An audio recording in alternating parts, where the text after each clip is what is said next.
85-80.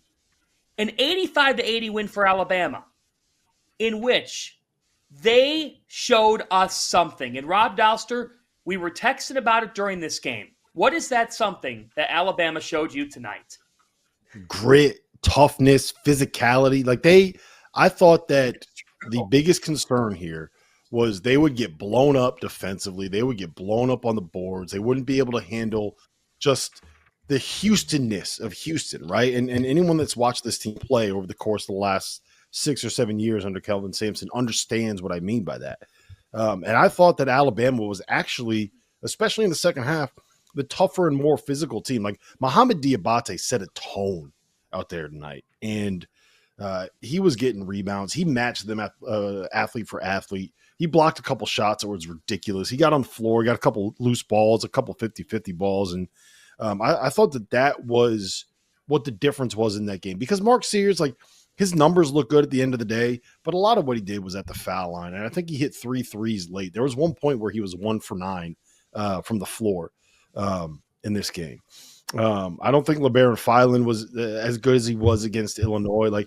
This was a game that was won by Alabama matching Houston at what Houston does best. And I don't think I ever would have guessed that was something that a Nate Oats team was capable of doing. I was really, really impressed. The big question we had with this Houston team last year, coming into this year, were they going to be able to be tougher, more physical, and be able to guard the way that you need to guard to win a championship and get past where they got in the tournament last year? And I think the game against Purdue, you still kind of had those questions, right? I don't think anybody can watch that game and have those questions about this Alabama team anymore. Mike, what'd you see in this game? Because I know that Houston, the way that they fought late, especially offensively, Alabama had bottled them up. But I can't help, Mike, but look at LJ Cryer, who had 30 points, 30 big ones. But look at what it took. 26 shots. And Houston went 1 for 10 in overtime. I mean, I think that's the big takeaway here, Mike, is Houston normally puts the game on their terms. And tonight, Alabama said, fine, we'll play you that way. They out-toughed them at the end. They did. And I think the issue was LJ Cryer became their best form of offense. So they really said, hey, we're gonna spam the LJ Cryer button. But the issue became that with him being your only form of offense, you became predictable. And then by the end of the game and into overtime, and especially on the last play of the game or on the last play of regulation, as they tried to free up Cryer, you knew what was coming. So there was no wondering for Alabama whether or not LJ Cryer was going to get the ball or try to get the ball. I think, and for Bama, look, this has been I was worried that Houston would try to pull them into the mud this game and try to make it a rock fight. But Bama does what Bama does, and they influence you with their pace and with their speed, and you fall into it. And I thought Houston fell into it tonight. And Alabama being able to get 20 offensive rebounds back on the glass, and they just had this rotating cast of guys that have stepped up. I mean, Illinois game, Mark Sears blanks, 0 points, but it's Holloway, it's Reitzel, it's Nelson, it's Philon that step up. And then tonight, Philon goes over, and you have Holloway, you have Reitzel again, you have Sears reemerge, you have Nelson, and then you have Diabate, who, Rob mentioned it, 9 minutes a game this year. He played 28 tonight. So Nate Oats finds a grouping and a personnel pairing that he likes, and he rode with it. I don't think any of us would have said at this point, right, the way they guarded Houston tonight, most of those lineups were with Cliff and Murray on the bench. Mm-hmm. It's crazy to think that you bring in a guy like Cliff and you're sitting there saying, man, and Cliff's on the bench as they get, go on their 10-0 run and get stops. It's wild what they put together, but the depth is serious, and Chris Youngblood hasn't even gotten, active yet. So it's they can beat you in more than one way. Yeah, they can beat you more than one way this year. Yeah, last year it was, okay, we either need Mark Sears to go off or we got to hit 23s, space the floor, get in the that was the only thing they could do. They had to win 105 to 100, right? Now they can kind of grinded out games.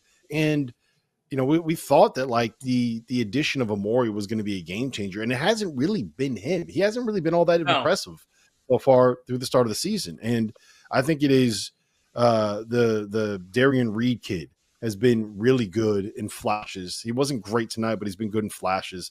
Mohamed Diabate tonight was the guy that made the difference. I think Grant Nelson has kind of embraced who he is, and it makes them like when he's your 4 instead of your 5, all of a sudden you go from being a team that has like a questionable 6'11" dude at center to like, we got a center. And oh, by the way, our power forward's also 6'11" that has played center in the SEC, right? Oh, and he can also make threes and handle the ball and make passes and do all the things that you need him to be able to do. It's just, they went from being a team that was entirely one-dimensional to now like they can still be that team if they need to, but they can also punk you on the glass and defend you and get physical. And this is like this group right here, what we saw tonight is much more of what I think of when I think of a Nate Oats team. Like that reminds me of the team that had Herb Jones and John Petty and the way that group played, not what last year's team was.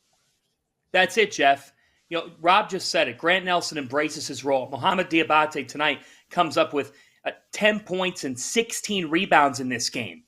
Sears, the last game, kind of sums up role definition.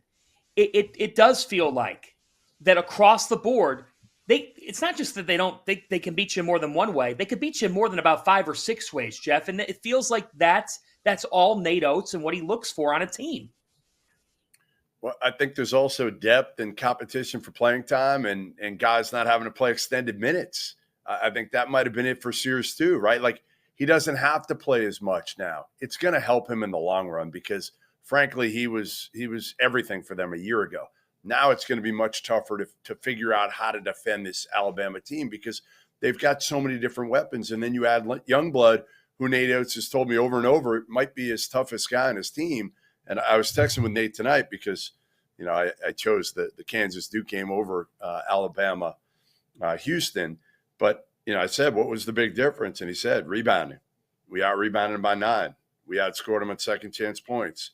Diabate had 16. Nelson double-double. We matched and exceeded their toughness to end the game. And all the things you guys have already talked about, right? But, again, to see it with this Alabama team against the team that we consider probably the biggest lunch pail group of any in the country is telling. Mm-hmm. And the question is, can they follow up on that? Now they know they can do it that way. Can they do it over and over?